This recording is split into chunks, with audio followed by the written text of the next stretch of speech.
Yang jelas, analisa saya tahun ini kelihatannya akan terjadi reshuffle.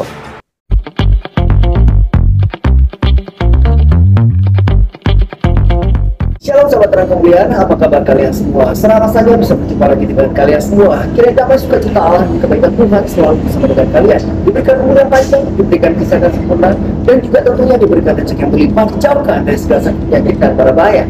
Pada kesempatan kali ini kembali lagi kita akan mendengarkan pesannya yang disampaikan oleh Evangelist Tony atau Pastor Mary, dan beliau membahas tentang katanya bakal ada perombakan kabinet di era Bapak Presiden Prabowo ini ya. Apa sih lengkapnya yang akan disampaikan oleh Evangelist Tony atau Pastor Tony? Dan sebelum mari kita masuk ke dalam doa. Tuhan Allah Bapa dan surga, terima kasih Tuhan Yesus buat kebaikan bersama hari ini Bapak. Berkati kami semua yang akan menonton video ini. Terima kasih Tuhan ampun dosa kami di dalam nama Yesus Tuhan. Amin. Sahabat kemuliaan, seperti biasa sebelum kita masuk ke dalam videonya, di sini saya akan men-sharingkan sebuah ayat yang saya ambil dari 1 Yohanes 4 ayat 19. Itu Yohanes 4 ayat 19 berbunyi, kita mengasihi karena Allah lebih dulu mengasihi kita. Sekali lagi 1 Yohanes 4 ayat 19 berbunyi, kita mengasihi karena Allah lebih dahulu mengasihi kita. Inilah alasan utama kenapa kita harus mengasihi sesama kita. Nah, sahabat kemuliaan, ayat ini bisa membuat iman kita dan bisa kita praktekkan dalam kehidupan kita sehari-hari, mengasihi sesama pertama pada saudara-saudara kita. Sahabat kemuliaan, sebelumnya jangan lupa dibungkus secara kemuliaan tentunya dengan cara apa? Dengan cara subscribe dan bagikan video-video yang orang lain agar dengan cara terang ini bisa menjadi berkat untuk orang banyak. Dan sekali lagi saya terima kasih kepada semua yang sudah join menjadi membernya, karena kalian akan sepenuh penuh atau sepenuh karena cara terang ini. Sahabat kemuliaan, langsung saja kita akan mendengarkan dan menyaksikan apa yang disampaikan oleh Evangelist Tony atau Pastor Tony. Selamat menyaksikan.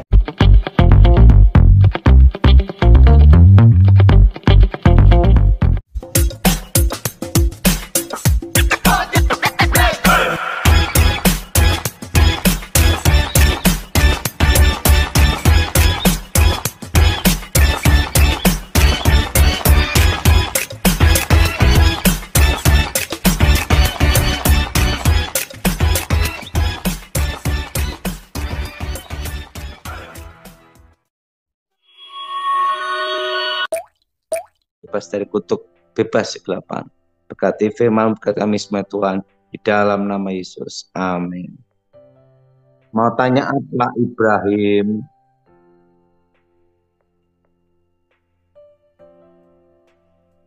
Yang jelas, analisa saya, ini kan masa transisi dari Presiden Jokowi ke Presiden Prabowo. Setelah lewat 100 hari, nah kan kinerja semua dicek ulang semua. Nah, tahun ini kelihatannya akan terjadi reshuffle. Apa aja Pak yang ini? Karena kenapa di reshuffle? Karena kan semua dilihat dari semua sisi. Presiden lihat kinerja semuanya. Bulan berapa Pak? Dan reshuffle itu terserah presiden ya. Tapi kelihatannya sih bisa sampai sebelum bulan Juli sudah ada reshuffle. Sebelum Juli Pak ya? Tapi ini kan baru analisa perkiraan ya. Perkiraan. Sudah berapa kali sih tepat Pak perkiraan Pak Daud Tony Pak? Karena kenapa bulan Juli? Karena bulan 6 itu kan nanti ada namanya adalah penjadwalan utang luar negeri, pembayaran. Nah, cek ulang semua kinerja kuartal pertama, kuartal menuju kuartal kedua. Kan semuanya kan dicek kinerjanya semua. Nah, makanya reshuffle itu bisa terjadi sebelum bulan Juli. Sebelum Juli. Karena kan dilihat nanti juga bulan Maret kinerjanya gimana, waktu lebaran, mudik lebaran. Masalah gas gimana Pak Daud? Nah, itu menjadi pertimbangan semua. Karena menteri itu harus selaras dengan perintah presiden. Karena presiden adalah panglima tertinggi dan harus ngikutin jalur komando selaras dengan presiden. Betul Pak Daud. Tidak boleh berlawanan. Betul.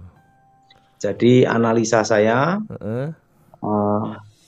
yang tidak selaras dengan presiden sebelum bulan Juli di reshuffle. Yang jelas saya tidak jadi menteri. Pak Daud tidak jadi menteri, Pak ya. Kenapa tidak jadi menteri? Karena kapasitas saya belum nyampe di situ. Belum sampai. Kemampuan saya belum sampai di situ. Belum sampai. Pendidikan saya belum sampai di situ. Yes. Kita harus tahu diri. Tahu diri, Pak ya. Tidak akan jadi menteri. Bagaimana Ibrahim? Luar biasa, Pak Daud. Jadi kita harus tahu apa? Tahu diri. Ya, tahu diri. Karena apa? Pasti tidak bisa. Pasti nggak bisa, Pak ya. Nah, kalau saya kan dulu hanya bagian untuk pengamanan khusus. Pengamanan, Pak ya. Pengamanan, pengawalan khusus, tugas khusus untuk menjaga presiden, Pak Presiden secara senyap dan rahasia. Itu selama 10 tahun. Selama 10 tahun. Nah, dan bersama kawan-kawan juga saya belajar dari One Team Press, Dewan Pertimbangan Presiden. Yes. Nah, di situ kan saya lihat untuk menjadi menteri itu tidak mudah, karena mengambil keputusan dan kebijakan. Betul. Ya, jadi tidak mudah, karena itu betul-betul harus menguasai materi, bidang, praktisi. Oh, banyak hal ya, Pak? Banyak, segala aspek. Banyak aspek yang harus dipelajari, Pak ya? Iya, semakin kita tahu di dalam, semakin kita mengerti dan semakin tahu diri. Semakin di dalam, semakin tahu diri ya, Pak? Jadi saya tidak jadi menteri dan tidak akan jadi menteri sampai meninggal. Oh gitu, Pak. Nah, gimana Ibrahim? Setuju, Pak Daud. Kecuali mujizat Tuhan melebihi Lazarus bangkit. Tidak ada yang mustahil, Pak Daud. Bisa jadi menteri nanti, Pak Daud. Tidak bisa lah. Jadi analisa saya sebenarnya yang pantas untuk jadi menteri di bidang kesehatan, di bidang apa tuh manajemen, struktur. Nah, itu adalah dokter terawan. Itu yang pantas untuk jadi menteri. Jadi menteri, Pak ya. Karena dia menguasai bidangnya. Yes. Itu dokter terawan. Kira-kira nanti bisa masuk nggak, Pak, di kabinet, Pak, pas reshuffle? Dokter terawan saat ini baru saya usulkan. Saya usulkan sama teman saya untuk disampaikan ke presiden. Yes. Baru usulan, Pak, ya. Tapi presiden berkenan atau tidak, nah itu keputusan presiden. Yes, betul, Pak Daud. Tapi penting saya sudah mengusulkan. Bagaimana? Sudah lulus screening, Pak Daud ya. Sudah lulus screening, Pak Daud. Karena dokter terawan itu punya sejarah dengan saya lama sekali. Apa itu, Pak? Waktu dokter terawan mau ngecek kesehatan almarhum Ibu Presiden Ani Yudhoyono, itu screeningnya yang mempelajari riwayat hidupnya dokter terawan sebelum menghadap beliau itu kebetulan saya. Boleh ditanya dokter terawan sendiri, Pak Daud ya. Jadi 2009 waktu itu saya diberi sama Nenggala 1 dan Kopassus untuk menyelidiki mengecek kemampuan, Dokter setelah Terawan. itu kepribadian, terusan riwayat hidup Dokter Terawan. Nah, waktu itu kalau tidak salah beliau masih pangkat letnan kolonel. Yes. Jadi yang mengecek Dokter Terawan tuh sebelum menghadap Ibu Presiden ya, itu Pak. saya. Oh, Pak Daud ya. Boleh tanyakan Dokter Terawan. Luar biasa, Pak. Itu 2009 letnan kolonel atau kolonel, saya agak lupa ya. Waktu 2009, itu saya disuruh ngecek. 2009 ya. 2009. Luar biasa. Jadi saya ngecek RH-nya, riwayat hidupnya, terusan kepribadiannya semua. Baru saya berkata sama almarhum Ibu Presiden, aman Ibu, silahkan. Baru beliau bisa menghadap. Banyak ya Pak? Baru beliau bisa apa? Menghadap Ibu Presiden. Itu 2009 itu. 2009 ya Pak. Lumayan ndak Ibrahim? Pak Daud. Makanya saya kalau dicek kesehatan sama Dokter Terawan, kontrol atau apapun gratis. Gratis. Pak Daud sering kontrol Pak? Saya kalau khusus untuk kesehatan saya yang mengecek adalah Dokter Terawan sendiri. Bagaimana Ibrahim? Karena gratis. Karena gratis. Karena apa? Gratis. Nah, jadi dan berkualitas. Saya bulan lalu mengusulkan Dokter Terawan untuk kembali jadi menteri kembali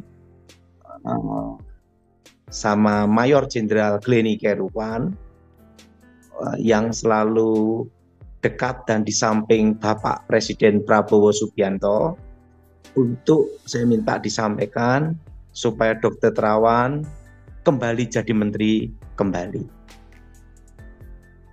Nah, bagaimana Ibrahim? Luar biasa Pak Daud. Berarti kalau Dokter Terawan jadi menteri ini atas usulan Pak Daud nih, jemaat jadi saksi nih Pak. Nah, dasarnya apa saya merekomendasi Dokter Terawan? Tidak harus menteri kesehatan, bisa menteri apa saja karena kapasitas dia ada dasar dasmil, dasar latihan militer, ladasmil, latihan dasar militer. Jadi Dokter Terawan itu adalah lasdasmilnya, latihan dasar militer. Latihan dasar militernya ada. Setelah itu saya lihat riwayat hidupnya dan loyalitas pada negara, kesetiaan pada negara itu sudah teruji. Sudah teruji. Dan di dunia pun diakui, bukan abal-abal. Penemuannya luar biasa Pak. Penemuannya, dia inovasinya itu luar biasa. Jadi bulan lalu saya bicara kepada Mayor Jenderal Gleni Kerupan, sahabat dekat Bapak Prabowo Subianto Presiden, dan teman dekat juga dengan Bapak Susilo Bambang Yudhoyono. Jadi Gleni Kerupan ini dekat dengan Pak SBY, dekat dengan Pak Prabowo, termasuk Gleni Kerupan ini juga yang punya andil untuk menyatukan Partai Demokrat dengan Gerindra. Demokrat dengan Gerindra, Pak. Karena saya waktu bicara sama Ibas, Edi Baskoro, untuk koalisi Demokrat dengan Gerindra, saya menghubungi Gleni Kerupan untuk koalisi Demokrat Gerindra dibukakan pintu. Langsung buka ya. Nah itu semua komunikasi saya. Saya dengan Mayor Jenderal Gleni Kerupan tuh banyak sejarahnya. Sejarah Pak ya. Saya kenal beliau Itu 2004. 2004. Sejarahnya waktu itu saya kan dulu dilatih di ada dasar latihan langsung dari Pramono Ediwibowo, Jenderal Pramono Ediwibowo. Nah, saya itu dilatih Pramono Ediwibowo itu ada latihan negosiasi.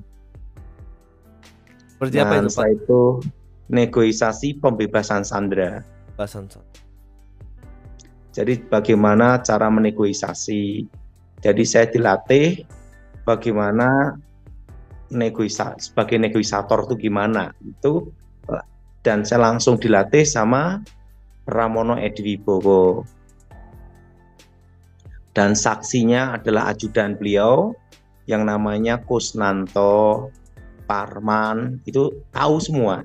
Nah, jadi waktu itu ikut kita, Pak, ya. Nah, karena saya itu langsung dilatih sama Pramono Ediwibowo sendiri untuk dasar militer. Luar biasa. Supaya saya memiliki jiwa patriotik, setia pada negara. Setia pada negara. Sekalipun saya sipil. Biasa pada. Dan dikasih masukan-masukan tentang pelajaran bagaimana menjadi negosiator dalam suatu operasi khusus gitu. Nah, itu saya dilatih beliau sendiri 2004. Gimana Ibrahim? 2004, luar biasa. Dan itu saksinya ajudan itu adalah Kusnanto dan Parman. Mereka masih hidup dan boleh ditanyakan. Mas, orangnya masih hidup, Pak, ya? Dan boleh ditanyakan. Dan boleh ditanyakan. Bukan kaleng-kaleng. Nah, setelah saya dilatih sama Pramono Ediwibowo, almarhum Ibu Presiden Ani Yudhoyono menugaskan saya untuk negosiasi dengan pihak Pak Prabowo Subianto. Negosiasi untuk ke pihak Pak Prabowo Subianto itu tahun 2004. Nah, dari Pak Prabowo Subianto, nah dikirimlah yang namanya Mayor Jenderal Geleni Kairupan. Mayor Jenderal. Jadi saya sebagai negosiator yang diutus langsung oleh Ibu Presiden dan perintah dari Pramono Ediwibowo sebagai negosiator. Waktu itu kasus apa, Pak? Pernah dilakukan? Banyak rahasia yang saya tidak boleh bicara. Tidak boleh, Pak, ya? Itu 2004. Nah, dan itu pertemuan saya dengan Geleni Kairupan, Mayor Jenderal, untuk keamanan dan kestabilan politik di Indonesia. Jadi kami menjalin komunikasi itu hampir sebulan berapa kali pasti ada pertemuan. Setiap bulan, itu ya? Sampai 10 tahun. Sampai 10. Bagaimana Ibrahim? Lumayan enggak Ibrahim? Luar biasa, Pak. Kita mendengarnya bangga, Pak. Jadi saya itu adalah yang ditugaskan langsung oleh Ibu Presiden, almarhum Ibu Ani Yudhoyono, untuk negosiasi sebagai negosiator ke pihak Pak Prabowo Subianto. Dan ditunjuk langsung saya. Saya waktu itu seorang diri. Seorang diri, Pak. Dan dari pihak Pak Prabowo Subianto dikirim sendiri juga yang bernama Mayor Jenderal Geleni Kairupan. Nah, pertemuan itu ada di Pondok Indah. Dan kalau tidak percaya, boleh tanya sendiri orang yang masih hidup. Bagaimana silahkan ditanyakan, Pak. Kalau nggak percaya silahkan tanya sendiri, Pak. Itu selama 10 tahun. Nah, setelah itu Pak SBY tidak jadi presiden karena masa jabatan 2014, tapi saya tetap diperintahkan untuk komunikasi terus dengan Mayor Jenderal Glennie Kairupan dan diperintahkan langsung oleh Jenderal Pramono Edi Wibowo untuk bergabung untuk membantu Pak Prabowo secara khusus. Jadi saya ditugaskan langsung sama Edi Wibowo dan Ibu Ani Yudhoyono untuk komunikasi terus dengan Mayor Jenderal Glennie Kairupan. Luar biasa, Pak. Itu 2014 sampai 2020. 14 sampai 2020. Wah, baru ini. Nah, setelah itu tetap komunikasi terus dengan Mayor Jenderal Glennie Kairupan sampai 2024 dan sampai sekarang. Berarti jadi, masih ada hubungan ya, Pak? Gimana? Berarti masih ada hubungan ya? Jadi sampai sekarang justru jadi sahabat dekat. Nah, karena 2 komandan saya sudah dipanggil Tuhan semua, yaitu Ibu Ani Yudhoyono almarhum dan Ibu Ani Yudhoyono dan Jenderal Pramono Edi Wibowo. Jenderal Pramono. Jadi 2 komandan saya dipanggil Tuhan dan tetap saya menjalankan amanat beliau dan perintah beliau untuk selalu memperhatikan Pak SBY dan Mas AHY dan Ibas, karena itu amanat wasiat beliau. Jadi sampai sekarang saya menjalankan apa yang menjadi perintah wasiat, itu adalah amanah dari beliau. Pak Daud masih bekerja di balik layar ini, Pak? Saya sampai sekarang kalau sama Glennie Kairupan itu hampir tiap minggu komunikasi. Pasti komunikasi, pertemuan, telepon, karena sebagai sahabat 20 tahun. Lumayan enggak, Ibrahim? Lumayan. Itu, Pak. Lumayan. Jadi pertama kali sebagai negosiator sampai jadi sahabat. Bagaimana, Ibrahim? Luar biasa, Pak. Dan jadi saya dulu yang latih negosiasi. Untuk jadi negosiator itu adalah Edi Wibowo sendiri. Almarhum ya. Termasuk kulitnya saja, dasar-dasar Sandi Yuda.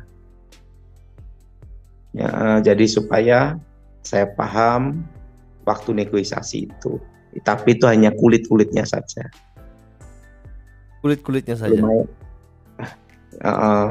Karena saya hanya diberikan sesuai kapasitas saya, sesuai kemampuan saya, kata almarhum Edi Wibowo.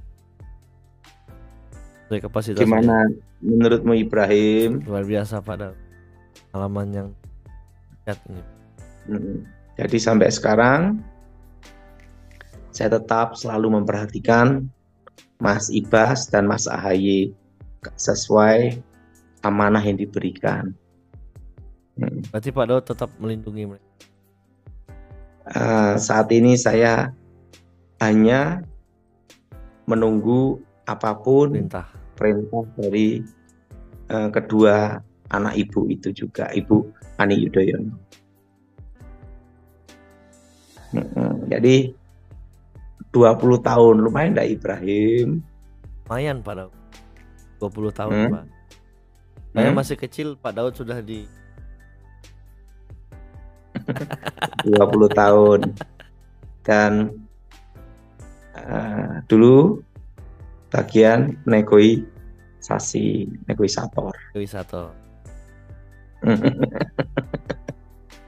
Gimana menurutmu Ibrahim? Dahsyat Pak. Dan luar biasa. Dikasih latihan kedua, strategi analisis ke depan.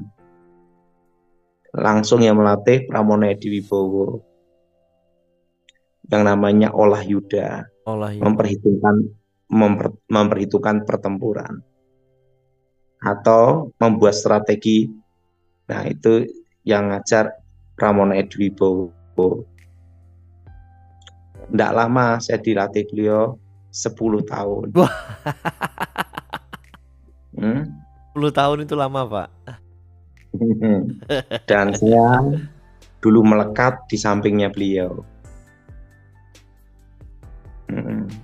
Nah, saya sama beliau itu dari kolonel 2001 waktu jadi ajudan Megawati. Jadi 2001 itu saya sudah bersama beliau. 2001? Sampai beliau wafat. Dan saya selalu ingat kata-katanya beliau, kalau kita berkuasa jangan sewenang-wenang, karena masih ada yang maha kuasa. Dan kalau kita tidak berkuasa, jangan bikin masalah, bikin persoalan, karena kita diawasi sama yang berkuasa, yaitu penguasa.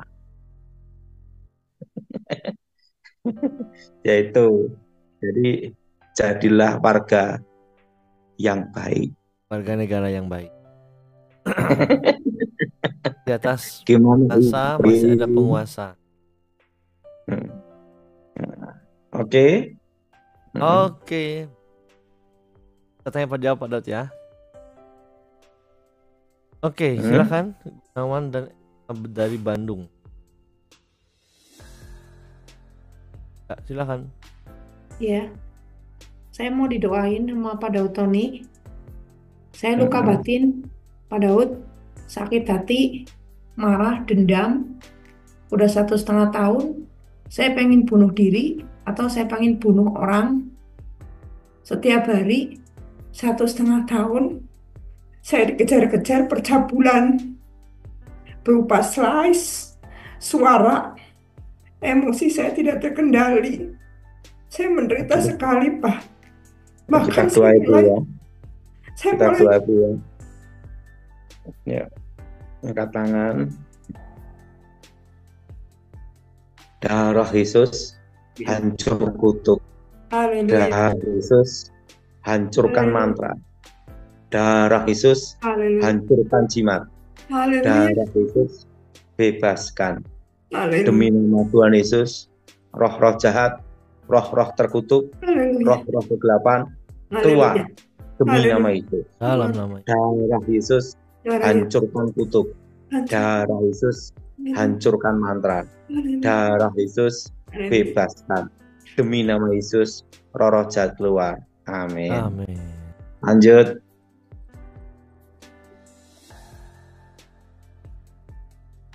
Silakan Pak. Bukan moodnya Pak.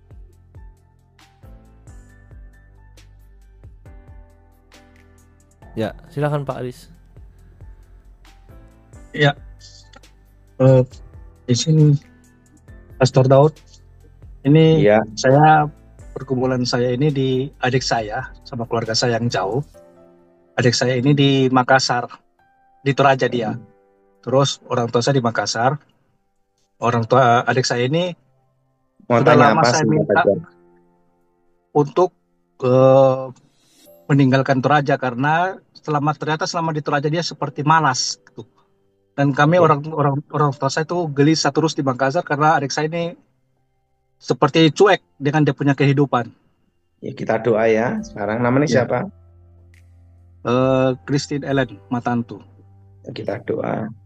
Aku mohon kuasa Yesus bekerja, pulihkan keluarga ini Tuhan, berkati Christine Telanto Tuhan, supaya kembali ke jalan yang benar, roh pemalas keluar demi nama Yesus. Jamah hatinya supaya kembali ke keluarga dengan orang tuanya dan menghormati dan bekerja dan rajin. Dan roh takut akan Elohim ada dalam hidupnya. Amin. Dan kehendak Elohim menjadi dalam hidupnya. Di dalam nama Yesus. Amin. Amin. Oke. Lanjut Ibrahim. Rustam Rosalina. Maaf tadi kelewatnya. Rustam Rosalina. Shalom Pak Daud. Ya, gimana? Mohon didoakan Pak supaya cepat dapat keturunan dan dapat pekerjaan baru lagi Pak. Ayo kita doa ya. Aku mohon kuasa Yesus bekerja, kekuatan Elohim bekerja, bebaskan dari yang jahat, bebas dari kutuk, bebas dari kegelapan. Berkati suami istri Tuhan untuk punya anak keturunan Tuhan, dan berikan pekerjaan lagi Tuhan, dan nama Elohim dimuliakan dalam nama Yesus. Amin. Amin. Lanjut. Dari Amerika, Darwan Yamin. Silakan Pak.